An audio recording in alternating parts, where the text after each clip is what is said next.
Well, I came out here today to cut firewood. I got all the way out here and I forgot my earmuffs. And I've been doing construction for about 40 years of my life. Started when I was a kid. I've gone without earplugs plenty of times, but I'm getting hard of hearing and I'm not going to use my damn chainsaw today without earplugs. So I'm going to do a YouTube video. I don't know what we're going to find today, but I hope we find something interesting. I'm not going to waste a trip out here in this beautiful area. I'm down off the Kaibab forest. The Crossing of the Fathers is this way. The Grand Canyon is this way. The Arizona Strip and Utah is off to my right, back to the west. This is an area I haven't spent very much time other than to get firewood at the upper area up in the Kaibab. I came down here today to get some pinyon and juniper. So we're going to see what this trip turns into. Maybe it'll turn into something good, or maybe it'll just be a waste of time, but you never know until you go explore. Did this for the road. There's some old tin cans in here, and a little bit of evidence of some kind of a habitation. They've started to redo the fence. There's a roll of wire down there where they started and then left. But let's walk up in here, and this might be the old road. It's like the more recent roads below us. A lot of dead pinyon in here from either drought or from parasites or bugs.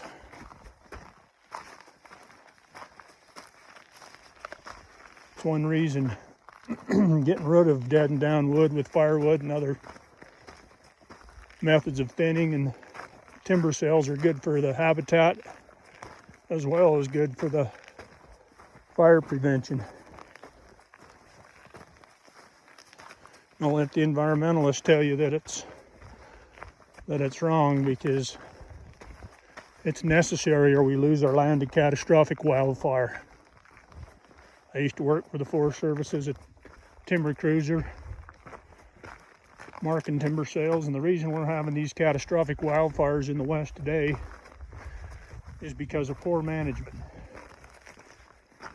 You know, years ago they sprung the spotted owl scam, the goshawk scam, that prevented millions of acres of timber from being managed wisely, from being harvested for our use.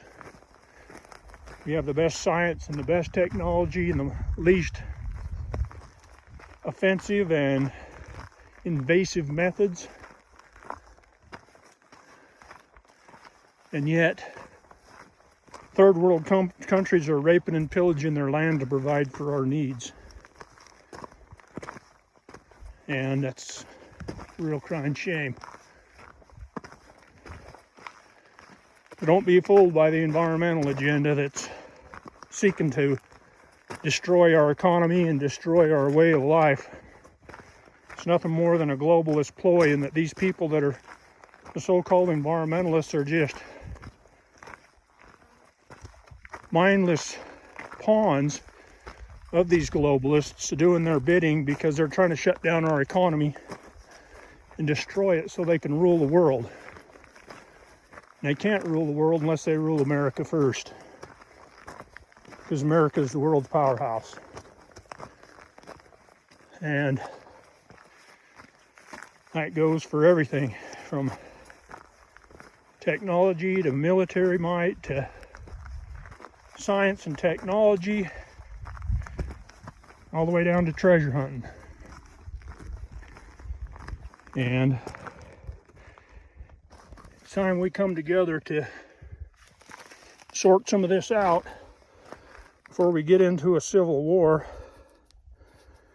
over our differences. We can't keep going the way we're going without having a serious conflict. And so I hope everybody will educate themselves about things like this, about the truth, and wake up to the reality.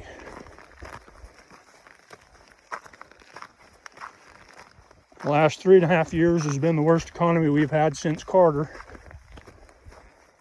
And we need to get our economy back.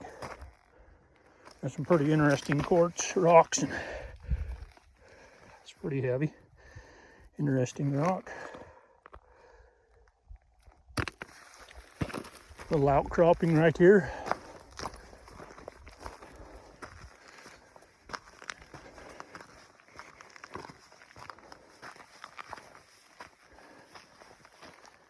All right, I'll get off my soapbox and get to hiking here.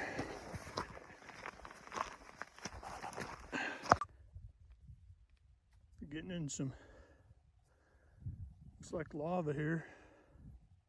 It's an interesting rock. I'm going to take this one home and look at it.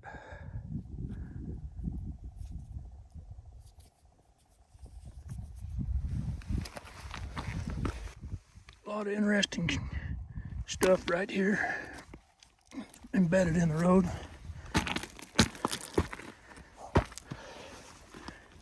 It's got some copper in it, a little bit. Quartz.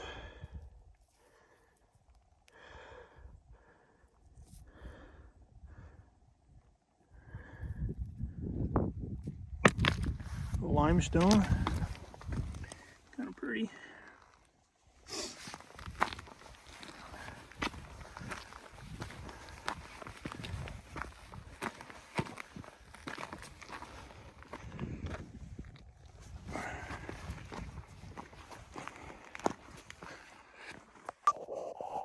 Well, you got something interesting here. Big old rocks. Over the top here, some sticks, my gosh.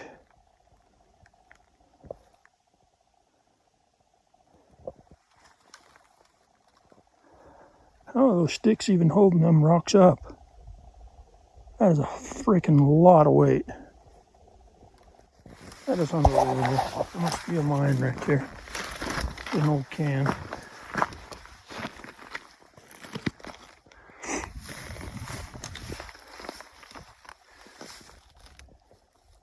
Wow. What do we got going on here?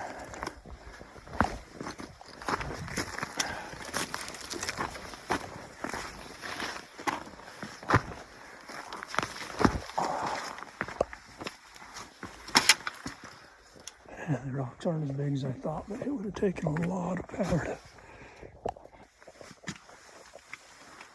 What do we got? Oh, like an old culvert or drainage, I guess. Well, it's pretty wild.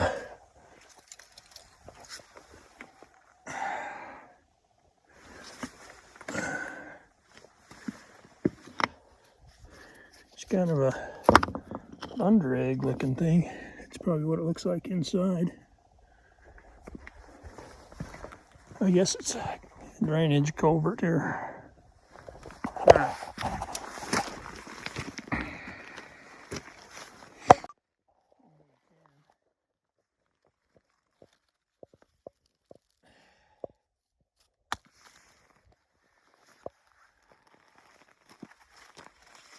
I guess this is just an old bridge,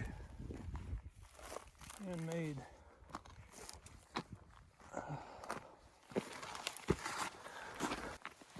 Interesting.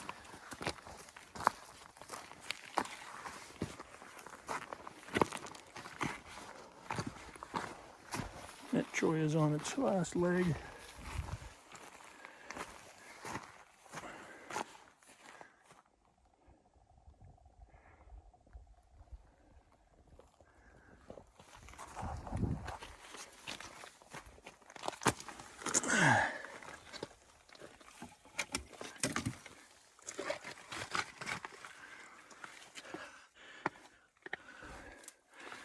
pretty scary.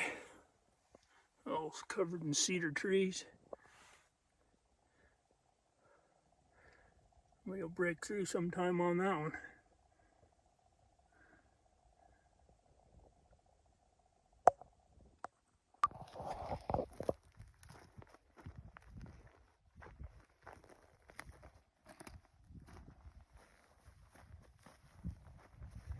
That's beautiful. Vermilion Cliffs, Onsigont Plateau. Over there a long ways you can see the pink cliffs above Bryce, Powell Point, and a little bit of the Kaipowitz Plateau.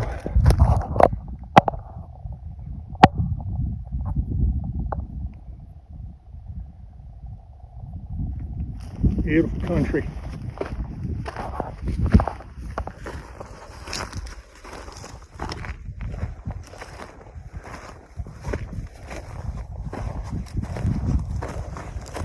Over this way is Cedar Mountain, and you can see just part of the White Cliffs of Zion.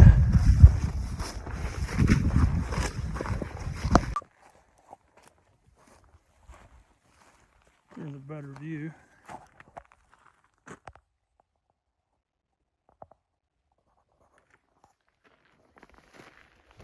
Phone, video, and photos just can't do justice to this country.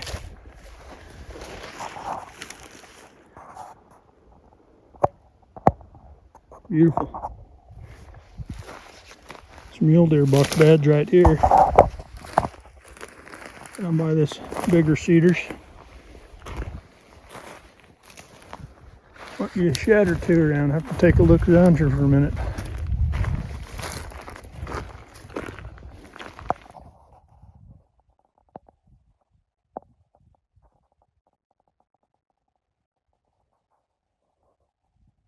Again, the old pinyon trees are loaded up with pine nuts this year.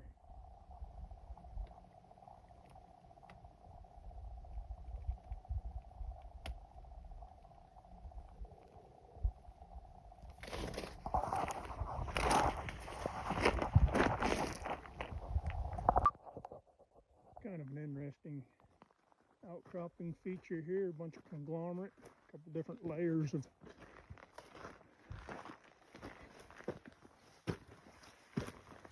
it's like limestone and some sandstone, and interesting. I saw some axe cut wood just back there, so I'm a long ways off any road. So it was either some hunters down in here or some explorers of some kind years ago. Did a little exploring around here. See if we can find anything. That's a big old, that'd be a beautiful piece of firewood if it was near the truck.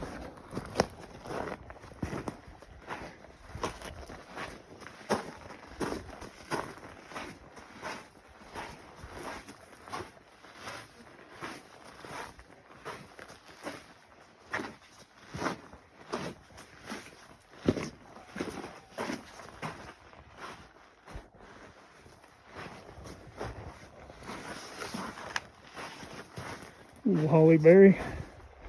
Those are some wicked things to get into.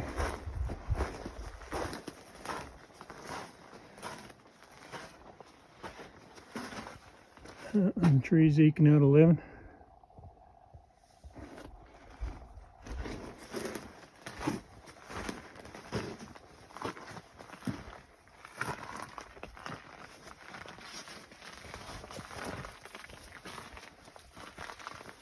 Black rat tracks all over there. Maybe a bobcat track or two. Here's a bobcat track, and there's another one and another one.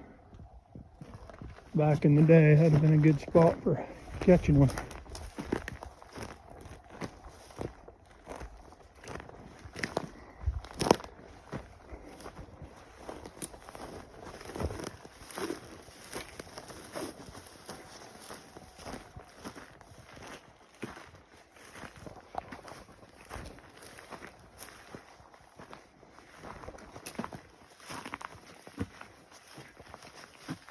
Bunch of diggings from a badger. Looks like there's something getting after a pack rat.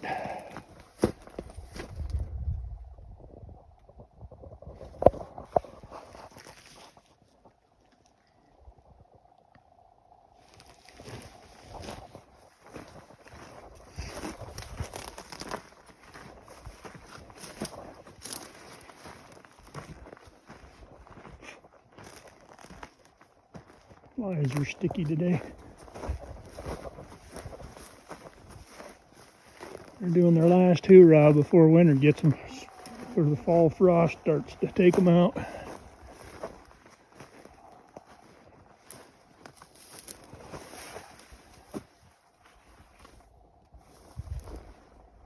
For all you western hunters out there, it's kind of a ledge right here. Sometimes them big old mule deer buckle back up against the ledge in the shade on the north side like this and shag it out during the day when it's hot.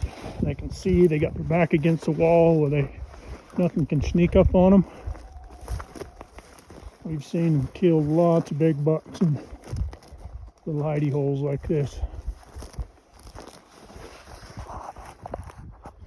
Another interesting spot. My battery on my phone's getting low. Might fade out on me here. This wall just keeps going. Interesting. Let's see if we can find a shed or something over in here in the bottom.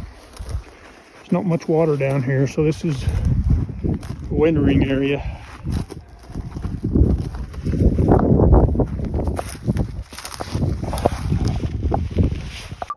This is the whole reason I came down here, is I could see this soil change, and I knew there'd be some good browse in here. This is bitterbrush. This is what the mule deer love to eat. And lots of good bedding spots in this softer soil. And an old fire in here.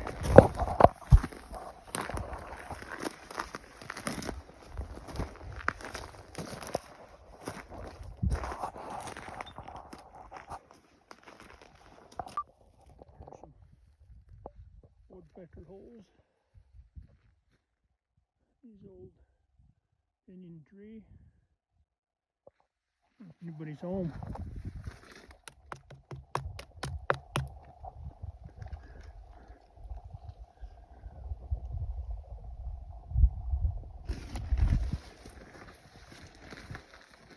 They said no soliciting, so off we go.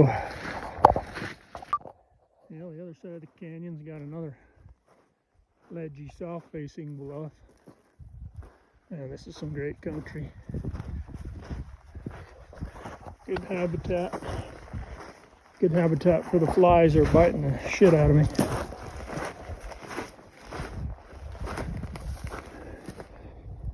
Okay, had a little bit of water run down here earlier.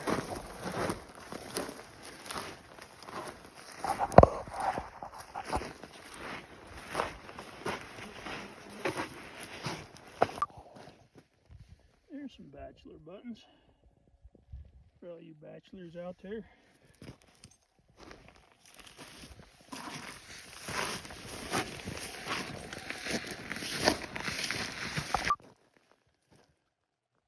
Pretty.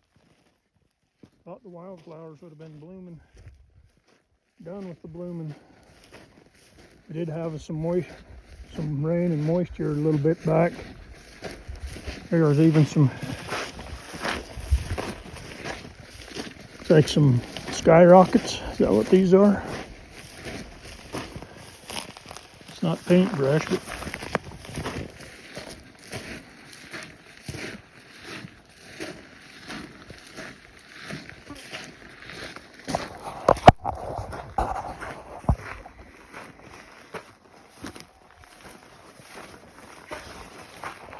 one of these days I'm going to draw a bow tag out here and then do some hunting.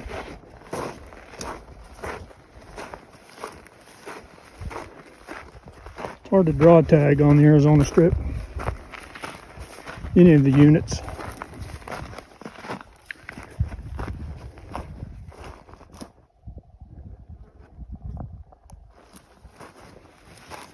There's some blooming rabbit brush.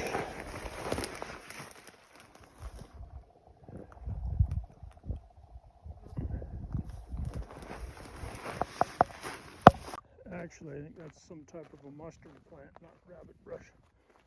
Thought from a distance it looked like rabbit brush, but rabbit brush has got a long green stem. They usually bloom a little earlier in the year. Maybe I'll show you.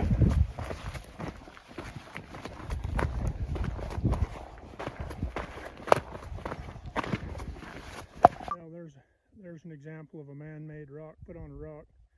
Could the water have put it there? Yes. But that's a definition of a slim chance. You know what the definition of a slim chance is? That's seeing a one-legged cat bury a turd on a frozen pond. And that's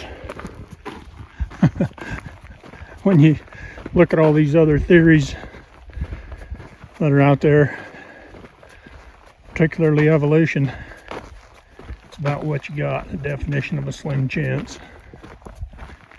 Old Mr. Reagan, President Reagan, had a good quote. He said, "I want to invite all the atheists into a big banquet hall and feed them a beautiful, delicious 4-course meal. And after the meal is over, I want to ask them, do you think there was a chef? Do you think there was a chef?" Yeah, this is a beautiful old world God's created for us. I'm grateful for it. Created the sand for coral pink sand dunes, all that weathered sand on the lee side from these red vermilion colored cliffs.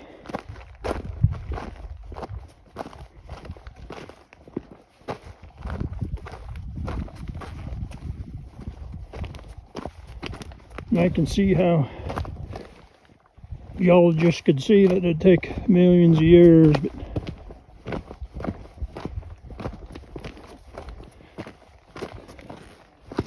things happen a lot quicker than that.